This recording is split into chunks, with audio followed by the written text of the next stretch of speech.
What you resist in life persists. Resisting it makes it continue and spiral downward. You're just fighting against yourself, an uphill battle. Maybe it's something to do with how I'm responding to the world. And this is the key, because it's not only how you're responding now. Right now, you're a product of your past, and a lot of your subconscious programming and the way that you act is a product of the past. Hi guys, Derek here, and I'm here to help you find yourself. Your real self is awesome, by the way. I wanted to share this video because I had originally planned to hold off and wait until my book was released, but I thought, like, this is information. I mean, the sooner I get it out, the better. I read some stories, I read what people are going through, and I just feel like I really want to share what I went through in order to overcome what I overcame. Yeah, first let me just tell you about why I think you should continue watching.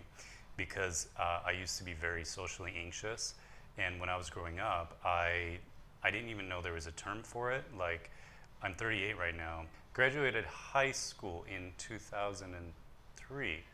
So during that time, it's like, yeah, I experienced anxiety middle school, high school, even elementary school, I think.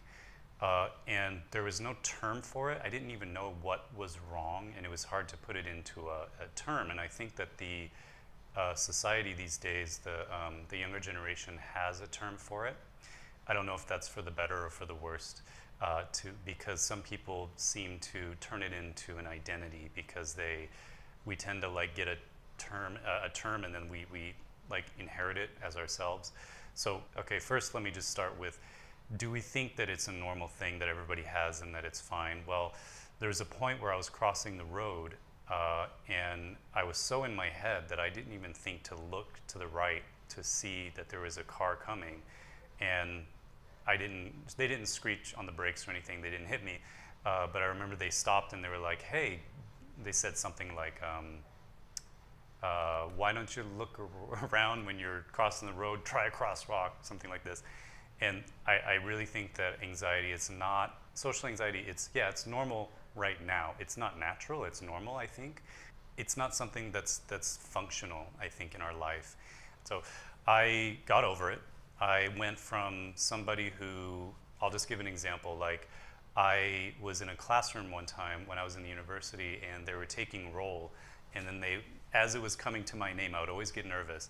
And there's one time where they said the person next to me, right? And I knew they were going down the line. And then when they said my name, I said here, and it was like my voice cracked. It was like, here, and everybody laughed.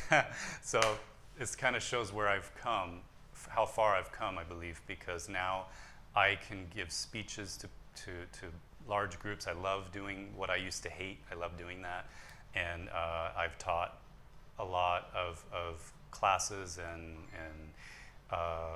you know, speaking in front of people, I've come to love it, and there were other things in life that I was missing out on that I came to love and experience a joy in.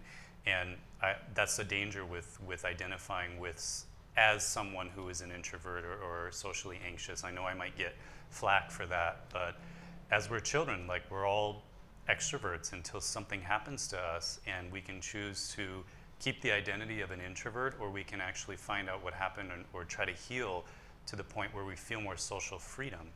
Maybe some people, they have social freedom. I have met where they're kind of socially free, but they just don't want to go out to parties, and I don't know. It kind of depends on how you identify, or how you label the term introvert, how you define it, what it means.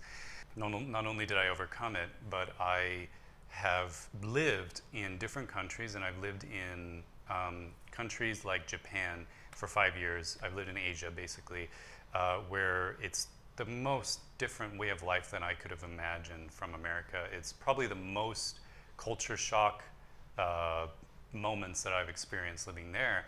And I've seen anxiety and how it takes form in this society as well as in the West, and the differences and everything.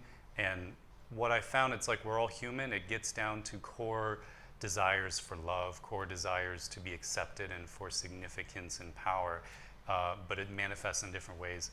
So I hope that's enough to make you watch the video and listen to me, and I hope that you get something from it. And so I know how it feels, and it was just hopeless. There was just, it's so weird because it's a problem that the more you focus on, it's like the harder it gets to overcome. And spending time, like I went through all these different techniques. Okay, there's one, I remember that and they're all Band-Aids. I mean, a lot of them are just Band-Aids, but there's one where it was like, flex all your muscles at one time, like this, and do it for like 3 seconds before you go out into a social situation. And that releases a chemical and then makes you relaxed and all that. It's like, yeah, okay, that works for 5 seconds. How's that gonna impact my life when the other 12 hours of my life I'm having anxiety? So now the main reason I wanna tell you that you should listen to me is because I had a sickness for 10 years. Started when I was 23, 24, lasted until I was about 34. Yeah, so 10 years I had this sickness where I would have symptoms like swelling of the eyelids, tiredness, fatigue, yawning, tightness of the throat. I think the most painful was this pain in my nasopharynx area. And then so this sickness started when I would be talking. It always started when I was talking. And if I talked for over 10 minutes, all these symptoms would arise. And if I kept talking, I would get a headache. And the only way to heal from this is to sleep. And I saw about 15 doctors in different countries. I saw a doctor in China. I saw some doctors in China. Japan, I saw doctors. I saw in Taiwan, I saw from the best hospital in Taiwan. I also went to Korea, saw some of the doctors from the most advanced Western hospitals and clinics. And none of them could tell me what was wrong with me.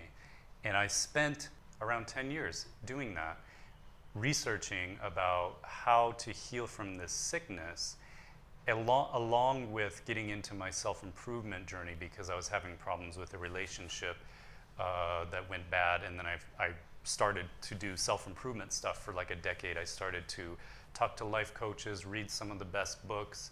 I did some therapy sessions, a few, but mainly just consume material, try out methods, try practicing social stuff, social skills and all that. What I found true of the Western medical industry is we're so brought up to believe that we need to talk to your doctor. Like, if you have an experience, blah, blah, blah, talk to your doctor. Like, that's what I grew up with seeing in commercials. I don't know about the younger people here. And I was taught that like new medicine and, holistic medicine or Asian ways of medicine and stuff is all pseudoscience based on superstitions and all this stuff. And so I never tried it, but after getting desperate with doctors giving me all these diagnoses like chronic rhinitis, or they would send me to a head, nose, and throat doctor because, nose and throat and eye doctor because that's where the symptoms were. Oh man, thinking back, it's ridiculous. But I don't know if you guys feel what I'm saying, how ridiculous it is to, when someone's experiencing pain in their eyes, nose, and throat, to send them to a eyes, nose, and throat doctor. Like, that's ridiculous. I'll tell you why. Because eventually I realized, and they're about to give me surgery. There was some doctors, luckily there was like one that told me, I don't know what you have, which was great. He was not trying to save face. But a lot of them, like, they were like, okay, you can get a surgery for this much money. And I'm like, yeah, but you don't know what I have. And he's like, we'll figure it out, or something crazy, right? And so I was given pills and all this stuff. Anyway, to get to the point, I found that I tried holistic healing, I tried acupuncture, and I started to get a little better. I got like 30% better. And I came to find, when I came back to America during COVID, I got the opportunity to do plant medicine. And I was like, hey, I'll try anything, even though this has been demonized to me. And basically, I was laughing with my friends, and I was really happy. And then there was a moment where I was smiling, and they all looked at me, and I turned my head. And then I had the thought, why did I just turn my head when I was smiling? Like, why am I ashamed? And then I had this flashback to when I was like 3 years old, when I was smiling, and somebody yelled at me. I was laughing, I was happy, and somebody yelled at me and told me to stop. I don't remember what they said or even if it was a yell, but I remember some energy pushing me down, telling me to be not so happy. And I realized that since I was 3 years old, I carried, or 3 or 4, I don't even know the age, but I just remember I had a flashback of me smiling as a very young child. And since that time, I have been ashamed of being happy. I've been ashamed of feeling too good. And you can imagine why my body was getting sick with all these symptoms if I talked to people, because I was experiencing anxiety when I talked to people. I didn't know how to just relax myself, how to just relax my body. And then I found out, okay, this is the reason why I'm literally getting sick when I'm having social interactions, is because of this. I'm not able to relax around people. And because of this shame, because of this thing that happened in childhood. And then over the next 3 months, when I pinpointed that idea, I pinpointed some other beliefs, beliefs about, yes, I'm worthy, yes, I'm good enough, yes, it's okay and natural to be happy, yes, I should be myself and let myself shine. And so that basically cured the sickness itself, but I still had anxiety in many ways around people. And then I continued doing research along with, to be honest, I did some high quality marijuana. Okay, my take on this is that, you know, marijuana, plant medicine, it's traditional. You can look back at cultures where they would use it as a healing method, and if you get to the organic, the way it's naturally meant to be, it's a tool, because, you know, we have medicine. If we have something on our skin, we have medicine to help the skin. If we have an ache or something, we know we have medicine for everything. So it's logical to me that we have medicine for the mind, and I decided to think of it as that. I never got addicted. I think that anybody that gets addicted, they have something wrong, because if it's not marijuana, it's going to be something else. We're going to be addicted to something. It could be social media. It could be even watching movies all the time, or something to escape. And I wasn't an addictive personality, and I just used it like once every month. Now it's about once every week, and it's just like as a creative outlet. I mean, a way to be creative and stuff. So what I had found is that using this with meditation would help me immensely to figure out things that I was thinking that were dysfunctional in the moment. And I found over the course of the time that I was doing my self-improvement learning, all these things that were wrong with society that I was learning from having grown up in America in the West. Not that other countries are that much different. It's just manifesting in different ways. But then after I healed from my sickness, what I was finding is not just how to be like normal, because I think everybody around us, they're all experiencing highs and lows and anxiety and all this stuff. It's like, how do I get set free from all that? How do I really get to where I just feel good all the time? And I think having met some people that were like that influenced me a lot, because it showed me that, yeah, it's possible to just feel good and laugh and love people and stuff. And the last thing I said right there, love people, it's like, again, this is something that people don't like to hear. They don't want to be loving. I don't know if that's true for somebody who's listening, but what I found is that, let me give an example. I'm talking to you, and I don't want to express myself. I'm holding back because I think that you're going to judge me. But my thought that you're going to judge me is based on me assuming the worst in you. Oh, my light just died. Fix the light. So let's say I'm talking to you, and I'm afraid to express myself because I am afraid that you're going to judge me. And the thing is that if I was really loving towards you, I would not assume the worst in you.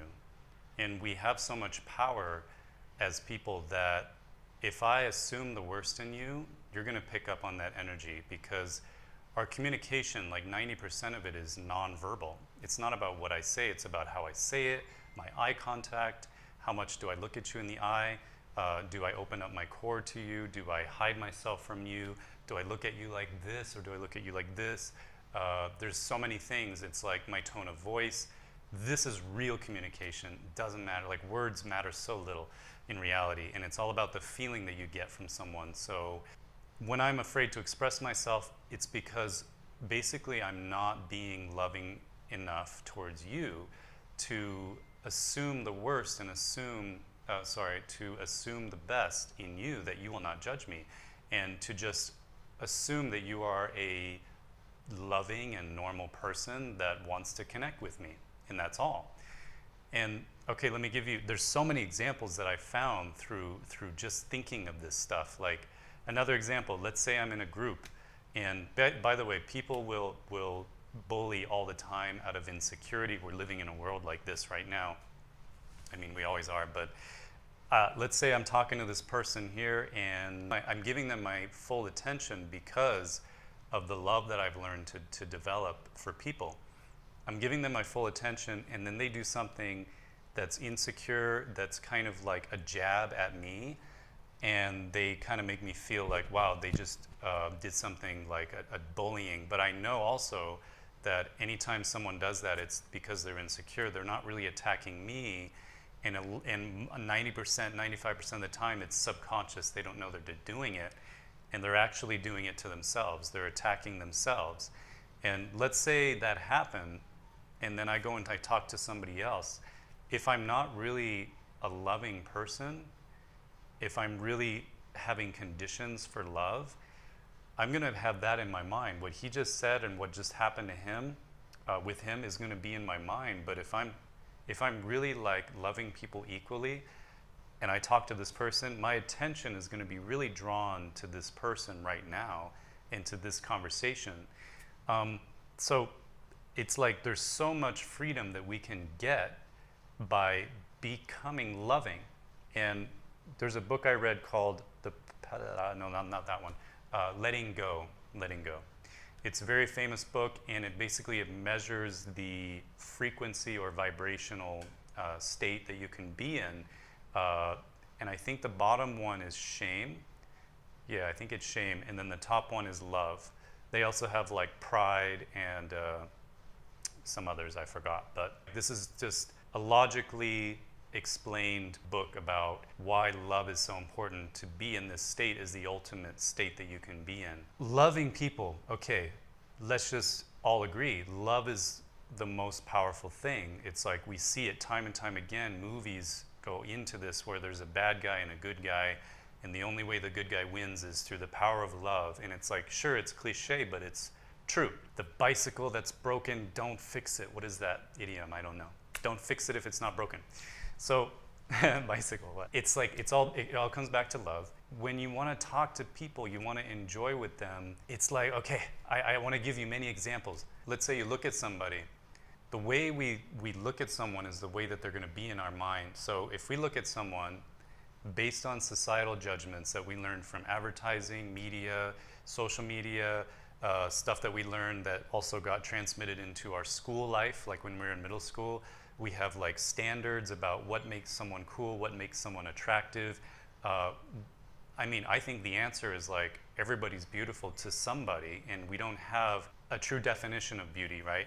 And so when I talk to somebody, if I'm going through all those filters in my head about what is beautiful, this person will be ugly to me probably 90% of the time, because we have such a rigid standard of beauty in our society, because, you know, they want to keep us not feeling like we're able to get there because they want us to buy this or that through the advertising and all that. So if you go out throughout your life with that standard, like you're going to be with that lens, and you're going to be looking around you, and your life is going to be filled with ugly, because people are going to seem ugly to you. And if you change your perspective and understand that everybody's beautiful in a way, and genuinely feel that, because there's difference between like knowing something and really knowing it and feeling it.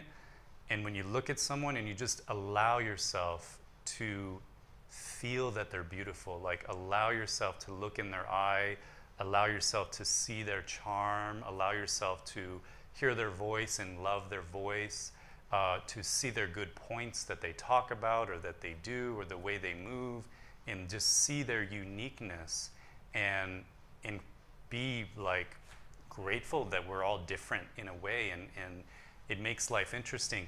So the more that you do that and see the beauty in others, it's like the more that your life becomes beautiful, the less anxious you are, because interactions become enjoyable more. So that's just three examples of that. And there's so many examples that I could write, and I wrote about different experiences and stuff, or that I could say, sorry. That goes back to judgment. We know I think a lot of us know this idiom where when you judge somebody, it's like a hand pointing at you, but three fingers are pointing back at me. It's like, it's about judging others, it's about judging yourself when you judge others. So when you're judging others because of beauty, because of the way that they walk, the way that they talk, their insecurities, all this stuff, people are totally not perfect, right? And I'm not perfect either. And what I found is, like, I've slowly learned to stop judging others, but at the same time, if I sense the energy, without analyzing anything, if I sense the energy of negativity, could be jealousy, could be malice, something, I push them away, because I love myself too much to spend time with somebody like that. So the more that you learn to let go of those societal judgments that we all grew up with, that's another way that you ease out of social anxiety, because you're learning to love in a natural way. It's almost as if we were made to love like this, because love, it's such a healing thing. It's the thing that healed me from my sickness. And again, it's like, what is the power? What is the thing that could heal all problems in the world? It's not money, it's not technology, it's not intelligence. It's got to be love, because love, it's like, for example, if love was everywhere in the world, if we all loved each other, like, wouldn't that be enough? Like, if somebody's in need, we love them, so we're going to help them, and there's going to be no more need if there's genuine love, right? So it's like, love works, is what I'm trying to say. And again, going back to the societal judgments and stuff that we grew up with, man, I remember in my middle school, especially in America, it was so crazy, like, oh, I didn't have the right baggy pants of that brand. People are not going to think that I'm cool. And like, cool was the ultimate thing, this evasive label that we were chasing. It led to just being brainwashed by all these things, like, and it's all about fear. It's like, we want to judge others because we're afraid that if we do that ourselves, we're not going to be cool. And so if somebody acts some way that we think is not cool, we judge them, and then whenever that trait comes out in us, we judge ourselves. So this links to what I'm talking about, what I was going to mention about how in the West we have an idea of social anxiety, and then in the East, in Japan, for example, they have another idea. So in my 5 years in Japan, I've noticed a very strong mental illness, I would say, in Tokyo, in the big city. And I'm not sure if any of you have lived in Japan. Comment if you have, or if you've visited. I'd be curious to see your feedback. But usually when you visit for a short time, it seems like amazing and heaven, and everybody's friendly. But if you're there for over, I'd say about a month, you begin to notice things. And then if you're there for 2 months, you notice more things, and it could become negative. I actually stayed there because of my love for video. I was getting a lot of video gigs and opportunities, and I made a film there as well. That was the last year that I stayed there. So I had things keeping me there. But what I learned about in Asian culture, especially that social anxiety, this is also true for some European, it's almost more termed shyness. It's almost more termed just being an introvert. And it's not as frowned upon. It's not seen as a weakness. It's seen more as a human emotion, because when I talk to people from other countries, they talk about how they feel shy or how they feel anxious, and they just embrace it. And this is a huge step, which I recommend is the first thing to take. The first step to take is to embrace it. Don't let your goal be getting rid of anxiety anymore, because that's not how it works. You can't get rid of it by applying all these band-aids, by adapting this positive mentality, because again, I didn't tell you, our mind is like an iceberg. It's like, here's our subconscious mind with 10% of it sticking out of the water, and then here's under the water is our unconscious and our subconscious mind that's running these programs, like I said, because when I was a kid, you know what happened to me. And so we have to really stop trying to focus on getting rid of it, because the more you do that, the more it comes. The more you'll be hard on yourself. You're like, this week I'm going to make progress, blah, blah, blah. By the end of the week, you're worse than you were on Monday. I know how this goes because this happened to me. I'd be like, I'm going to learn this tip from the self-improvement industry, which is much like the medical industry, trying to keep me in a loop, keep me coming back. I don't think they're doing it on purpose. They just don't know any better. It's the business model that works, right? And I would learn something, and then I would apply it. Usually I would feel good. Like when I learned it, I would get this kind of initial high for a few days probably. Like, I learned this new technique. Now I know the road to heal my problem. That's how I was. And then after a while, I'm like, this isn't working as I thought. And ironically, it was more about the allowing myself to believe that I was being healed than the technique itself. Because after a while, I'd notice, oh, this isn't working. Let me go back and use the technique and stuff. There's this book, oh my goodness. I was led to this technique called EFT, which is like you're tapping on different pressure points and talking about a belief, and you're like, okay, maybe it's not true, maybe the belief is not true. And there's this book that I got. This guy, he's like the main practitioner of it. I'm not gonna like put down the book, but it's I'm not gonna like try to put it down. But he's like, it's important to do tapping for 4 hours a day at least. Wait, doesn't that mean like there's something? Does that seem natural to you? Does that seem like something you want to have to do for 4 hours a day? No.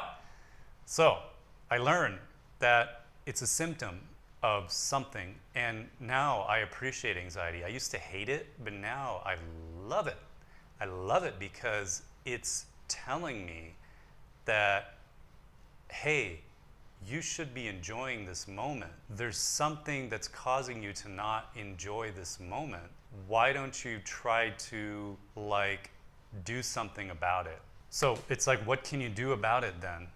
And again, I'm saying that we need to transform ourselves from what society created us to be, which is very insecure, which is seeking, self-seeking, which is about I mean, there's so many things, but it's like focusing on your image more than anything else, focusing on how cool can I appear in this situation rather than how much can I love people. And I'm just saying, it's the way that I've healed is focusing on what matters most. I lived in China too, and there's so many rich people there. They spend their lives making a fortune, making all this money, and then they get like, they freaking buy island or something.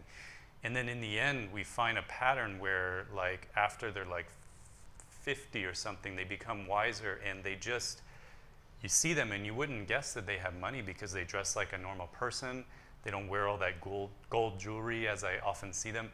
And they're just like, they go into a local community and they help people. And they find that this is the most fulfilling thing. And so again, it's like, what can you do? Well, I think journaling is is a very important thing, because when you experience anxiety, you can start to develop an awareness like, wait, just stop yourself at that moment and think, okay, I'm experiencing anxiety. And you know, these days you have the phone. I like to like record myself and be like, I'm experiencing anxiety right after this happened. When you go back home, you can write down why you experienced anxiety. Like, I think I experienced it because blah, blah, blah. And then think for a moment, okay, why is blah, blah, blah true? Okay, because blah, blah, blah. And then, okay, well, why is that true? because I think blah, blah, blah. And I did this before, and it was like I wrote this page, and then I kept writing, and it became like 2 pages. I think 2 pages is the most that it's gotten to. But I've always found that it links back to somewhere in my childhood where I was taught something weird. And when I get to the point where when I write because blah, blah, blah, blah, blah, I put a period. And then when I feel like I can't write anymore why, it's because I know the reason. And I've dispelled a lot of beliefs. Like I had this belief that I was weird. And I was like, why do I believe I'm weird? Because some people have called me weird. Well, why did they call me weird? Because I made some weird jokes. Well, why did I choose to make weird jokes? Yeah, because I had this identity as someone who's weird. Yeah, well, when did that start? That started, let me think. Okay, that started when I was, when I was in 2nd grade, I said this joke and nobody understood it. And thinking back, I thought, yeah, way to go, Derek. You said an intelligent joke. And that just shows that you're kind of advanced for your age, like you're intelligent. But somebody was like, you're so weird. What that person was doing at the time was projecting the fact that she didn't understand the joke. This is my new story, okay? My old story was like, that girl called me weird, and so I'm weird, and I know I'm weird now. But the empowering story, which actually does make more sense, is that that person was feeling some kind of shame or insecurity about what I said, because why do you call people names? It's the only reason is because you're insecure or that you're bullying.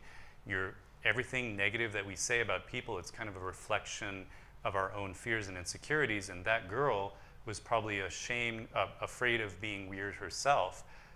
Maybe somebody taught her that being weird is bad. I think being weird is amazing. Being weird is embracing your individual identity that makes you who you are. So I realize that I'm not weird, and even if people call me weird, which they do these days more and more, I feel good. I feel good when they call me weird, because I am proving that I'm changing to my individual character, which is good, embracing your weirdness. And weird is a negative term. In an ideal world, I would say embracing your uniqueness. And if our society was enlightened, we would call people who act different unique. But out of fear, because we're all living in fear in a way, we call it weird because we're ego, like this. So anyway, this is a great technique. I hope that you guys can try it. I don't know what it's called. I just started doing it. Maybe there's a name for it. Let me know if you've heard of it. If I invented it myself, that would be cool, but I mean, it's not that remarkable. The main thing is the goal is becoming loving, and it's not also, a lot of it is your actions, a lot of it is looking at yourself and questioning yourself. Maybe it's not the world, maybe I'm not a victim of a disease, maybe it's something to do with how I'm responding to the world. And this is the key, because it's not only how you're responding now. Right now, you're a product of your past, and a lot of your subconscious programming and the way that you act is a product of the past. It's because of the past. So I found a pattern where people would be acting in different ways and anxious and all this stuff, and then I'd ask them about their childhood. This is why therapists often ask this question, tell me about your childhood. It's not a question, but yeah, they say they get to the childhood because it's getting to the first area of your life where you started to learn your love patterns. And again, that's why it links back to love. It's because the way that you love or don't love, it's all taught in your childhood. There's a book that you can read is The Way We Love. That would be a good read for figuring out what I'm talking about right now. And the biggest takeaway from that book is when I was growing up, did I or did I not have someone who cared about my heart, who I could explain my problems to, and they would listen? My deepest problems in my heart, I could feel comfortable explaining them to this person, and they would listen and they would give me advice, or they would console me or give me what I needed to be confident. So I'm willing to bet that a lot of people who have anxiety, social anxiety, they didn't have as much love in their childhood as is needed. So then that's the question, like, how much is needed? Well, it always goes back to the body. As I found through this sickness, it's like the body tells us when we feel good and when we feel at ease. And I become so sensitive. Because of that sickness, I developed this hypersensitivity to when there's something off in my body, and I can actually pinpoint, like, pain, any slight sense of pain, I can pinpoint where it is in my body, and then I'm able to, like, manipulate it, like move it from here to there, not just like that, but it's more like I can think about what thoughts are causing this pain, and how do I get rid of it. So for example, right now I'm feeling a little bit of pain right here under my eye, and then I'm feeling it in my cranium a little bit right in front of my brain. And it's interesting, I've experienced with this where I would be meditating and I would be able to feel some negative thought. Now, I'd feel the pain first, and then I would question what it's coming from, and then I would feel what the negative belief is or the negative thought. And then I would notice when I questioned the negative thought how the pain would, like, move throughout my head even. Like, it was weird. Because of this sickness, I became aware of, for example, tension. We always think of tension in our muscles, but the tension is actually, it can be the muscles, but there's also inward tension inside of your body, even where I found, like, inside of my sinuses, even here, there's this relaxation that allows things to flow through you, sounds, ideas, even negative thoughts or positive thoughts. And then there's this tension that seems to keep it in you. I think I'm going off track. But so the main point I'm trying to say is that our society is trying to divide our mind, our body, and our spirit. They're trying to disconnect us just as they're trying to disconnect this truth that our mind, our heart, our body, our spirit is all connected. You don't just treat the symptoms. You don't just take a pill. There's a reason for everything, and 90% of illness starts in the mind. It starts in the mind. That's what I didn't know when I was growing up, and if I had known that sooner, I think my path would have been a lot shorter to recovery from the illness itself. And again, my experience abroad has taught me that embracing anxiety is the first step. But these people that I met, they just continue on in anxiety. Like in Japan, if you talk to a therapist, it'll go on your record and you won't be able to get a job. I know, it's crazy. Just think about what that implies about the government and what they're doing to the people, what they're convincing the people. Like, this is Japanese. Like, no, you're controlling them. It's like they're telling you that you cannot seek mental health help, or else you're going to lose a job. You're not going to be able to have a good resume. They're going to fire you. Like, what? Okay. That just is one example. So they know how to embrace their anxiety so that it doesn't spiral, because embracing it stops it at a certain level. Resisting it, because what you resist in life persists. Resisting it makes it continue and spiral downward. You're just fighting against yourself, an uphill battle, because the symptom is there for a reason. So I hope that this was valuable to you guys. I wonder if anybody has a different opinion, but I'm pretty convinced about what I said, about love being the cure, and about how you can learn to connect the mind, body, and spirit, and see the connection between that, to become more aware of that. And again, learn how to, when you're starting out, embrace it, stop the spiral down by embracing it and accepting yourself right where you are, knowing that it actually is not your fault. That's another thing I forgot to mention. This video is going to be long and unorganized, but please listen. Accept it that it's not your fault. Your anxiety is not your fault. let's say it turns out that you did go through something when you were a kid. If it's from your parents, like, that's their stuff that they're dealing with that went on to you. Like, that is so totally separate from you. And they're dealing with their own crap. If they can't handle their own problems, how are they supposed to handle your problems, right? So that had nothing to do with you. And when you blame yourself, shame, again, it's the lowest state that you can be in. It's the confidence killer, is shame. So recognize that it's not your fault, your anxiety. Embrace it. Do the journaling if that seems appealing to you, to try to find the cause of everything. There's this bird that goes on my window, and it's like, it looks at me and it makes really loud chirps, even when I take a nap. I love this gesture. I know I'm weird. Okay. And feel free to test my theory that it's about love, because my experience thus far has been that the more that I learn to love people, not only do I enjoy life more and enjoy interaction more, and I mean, something else that happened which was crazy is my voice changed. Like, if you're living in anxiety, you notice that you'll talk from your upper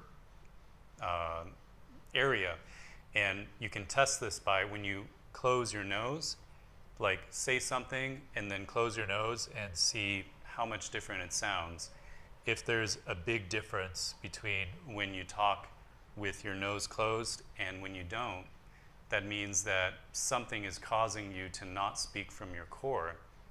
And the more that you learn to overcome a bunch of stuff that has existed in your subconscious mind and heal, the more that you're speaking, the more that you feel free, the more that you expand, your body expands, and the more that your energy, it's like it gets down to your core, and it changes your voice. And what's interesting for me is I learned that I could sing. I didn't know that I could sing, but I developed this ability, and like in a matter of months, I was out singing at bars and stuff for fun. Not that I'm amazing, but I think I can make somebody enjoy, you know. So, okay, guys, it was not organized, I know. I'll refine this in the future, but I hope this was of value. Leave a comment, go ahead and like the video, and I'll see you guys later. So, bye.